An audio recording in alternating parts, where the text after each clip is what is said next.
Good morning India. Fast 15 में आपका स्वागत है। चलिए देख लेते हैं फटाफट फास्ट 15। पश्चिम बंगाल के कोयला तस्करी के मामले में मुख्यमंत्री ममता बनर्जी के भतीजे और टीएमसी सांसद अभिषेक बनर्जी की मुश्किलें बढ़ गई हैं। प्रवर्तन निर्देशालय ने शनिवार को अभिषेक को एक बार फिर से पूछताछ के लिए समन भेजा है। अभिषेक को 1 महीने में ईडी द्वारा भेजा गया यह तीसरा समन है। 21 सितंबर को दिल्ली स्थित ईडी के दफ्तर में टीएमसी एमपी से पूछताछ की जाएगी। उत्तर प्रदेश में अयोध्या में होने वाली रामलीला कार्यक्रम का मंचन यूं तो इस बार भी बिना दर्शक के वर्चुअल ऑनलाइन माध्यम के जरिए ही होगा, लेकिन दर्शकों के हिसाब से इस साल अपना पिछला रिकॉर्ड तोड़कर नया रिकॉर्ड दर्ज करेगी।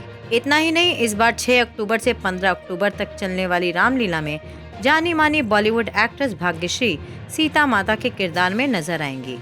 हमारी अयोध्या की रामलीला 6 अक्टूबर से 15 अक्टूबर तक चलेगी। शाम को 7 से 10 बजे तक दूरदर्शन पे इसको लाइव दिखाया जाएगा।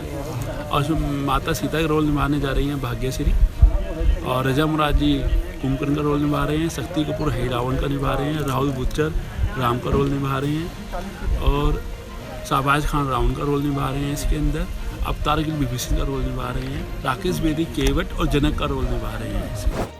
पिछले साल अगस्त माह में केरल के कोझिकोड एयरपोर्ट पर प्लेन क्रैश हादसे की जांच रिपोर्ट सामने आ गई है। इस जांच रिपोर्ट में कहा गया है कि पायलट ने स्टैंडर्ड ऑपरेटिंग प्रोसीजर का पालन नहीं किया था, जिसकी वजह से ये हादसा हुआ था। गुजरात के मुख्यमंत्री पद से विजय रूपाणी ने इस्तीफा दे दिया है। रूपाणी ने सीएम की कुर्सी ऐसे समय छोड़ी है जब ठीक 1 साल के बाद गुजरात में चुनाव होने हैं। नरेंद्र मोदी गुजरात के ऐसे सीएम रहे हैं जिन्होंने न सिर्फ अपने 5 साल का कार्यकाल पूरा किया, बल्कि 2001 से लेकर 2014 तक लगातार सत्ता पर काबिज रहे। कोरोना से होने वाली मौत को लेकर केंद्रीय स्वास्थ्य मंत्रालय और Indian council for medical research ने राज्य सरकार को निर्देश जारी कर दिए हैं। सुप्रीम कोर्ट के आदेश अनुसार केंद्र ने राज्यों को निर्देश दिया है कि अगर किसी व्यक्ति की कोरोना से मौत हो जाती है तो डेथ सर्टिफिकेट पर कोरोना से मौत लिखना जरूरी होगा। प्रधानमंत्री नरेंद्र मोदी के dream project Kashi Vishwanath corridor में एक बार फिर से बड़ा हादसा हो गया। इस हादसे में जहां एक मजदूर की मौत हो गई है, जबकि 4 घायल हो गए हैं, जिनका इलाज मंडलीय अस्पताल में किया जा रहा है। दिल्ली एनसीआर में आज झमाझम बारिश हुई। आलम यह हुआ कि सड़कों से लेकर गलियों तक दिल्ली में घरों से लेकर एयरपोर्ट तक पानी पानी हो गया। लेकिन इस बीच गाजीपुर में किसान आंदोलन ऐसी बारिश में भी जारी दिखाई दिया। झमाझम बारिश के बावजूद राकेश टिकैत पानी में बैठे रहे, जिसके बाद अब इसका ये वीडियो तस्वीरें काफी वायरल हो रही हैं। ट्रेनों की ऑपरेटिंग सिस्टम बढ़ाने और एडवांस ट्रैफिक मैनेजमेंट सिस्टम लागू करने की दिशा में इंडियन रेलवे ने अब एक बड़ा कदम उठाया है। इंडियन रेलवे ने ट्रेनों को ऑपरेटिंग सिस्टम को और एडवांस कर दिया है।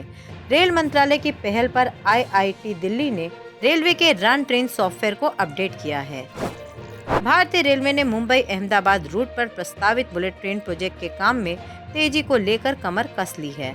रेलवे ने इस 508 किलोमीटर लंबे रूट पर हाई स्पीड रेल कॉरिडोर पर पुलों के निर्माण के लिए विशेष तौर से तैयार एक विशालकाय मशीन का सफलतापूर्वक लॉन्च कर दिया है। देश में कोरोना वायरस मरीजों की संख्या कभी कम हो रही है तो कभी इसमें भारी उछाल दिखाई दे रहा है। देश के कई राज्यों जैसे केरल और महाराष्ट्र में कोरोना के बढ़ते मामले देश की धड़कन बढ़ा रहे हैं। स्वास्थ्य मंत्रालय के आंकड़ों पर नजर दौड़ाएं तो पिछले 24 घंटे में देश में कोरोना वायरस के 28,591 नए मामले सामने आए हैं। वोडाफोन आइडिया के लिए इस समय कहीं से भी अच्छी खबर नहीं आ रही। ताजा मामला डुप्लीकेट सिम को लेकर है, जिसके कारण राजस्थान इनकम टैक्स डिपार्टमेंट ने कंपनी से कहा है कि वो अपने एक ग्राहक को 28 लाख का भुगतान करे। कंपनी को यह भुगतान अगले 1 महीने के अंदर करना है। ऐसा नहीं करने पर 10% का इंटरेस्ट भी चुकाना होगा। इंडोनेशिया के बाली में एक रहस्यमयी घटना हुई, जहां आसमान में उड़ रहे सैकड़ों पक्षी अचानक ही जमीन पर गिरने लगे और दम तोड़ने लगे। बाली के एक कब्रिस्तान में मरी पड़ी इन गौरैया पक्षियों को देखकर टूरिस्ट के साथ साथ लोकल भी हैरान हैं। अफगानिस्तान में 20 साल बाद अपनी हुकूमत जमाने वाली तालिबान सरकार ने तालिबान सरकार के शपथ ग्रहण समारोह को लेकर एक बड़ी खबर सामने आ रही है। और खबर यह है कि अफगानिस्तान में तालिबानी सरकार अब अपना स्वेरिंग इन सेरेमनी आयोजित नहीं करेगी। वजह जानकर आप भी हैरान रह जाएंगे। बताया जा रहा है कि इस आयोजक को पैसे और संसाधनों की बर्बादी बताते हुए तालिबान ने रद्द कर दिया है। इराक के एरबिल इंटरनेशनल एयरपोर्ट के पास जहां पर अमेरिकी सेना का ठिकाना है वहां पर ड्रोन से हमला किया गया। इराक के कुर्दिश सिक्योरिटी अधिकारी ने इस मामले की पुष्टि की है। जानकारी के मुताबिक शुरुआत में ये कहा गया था कि 3 रॉकेट से एयरपोर्ट के करीब हमला किया गया है। दुनिया भर में रैपर्स न सिर्फ अपनी म्यूजिक के लिए बल्कि सन की लाइफस्टाइल के लिए भी जाने जाते हैं। इस कड़ी में मेक्सिको की एक रैपर ने अपने खोपड़े में सोने की चेन का प्रत्यारोपण कराया है। डैड सुन नामक इस मैक्सिकन रैपर के सिर से बाल की जगह सोने की चेन के गुच्छे लटकते हुए दिखाई दे रहे हैं। इस रैपर की तस्वीर सोशल मीडिया में काफी वायरल हो रही है। आज के फास्ट 15 में इतना ही। कल फिर होगी आपसे मुलाकात। इस चैनल के सभी वीडियो को देखने के लिए इस चैनल को सब्सक्राइब करें और हाँ, नोटिफिकेशन पाने के लिए राइट में बेल बटन को दबाना ना भूलें।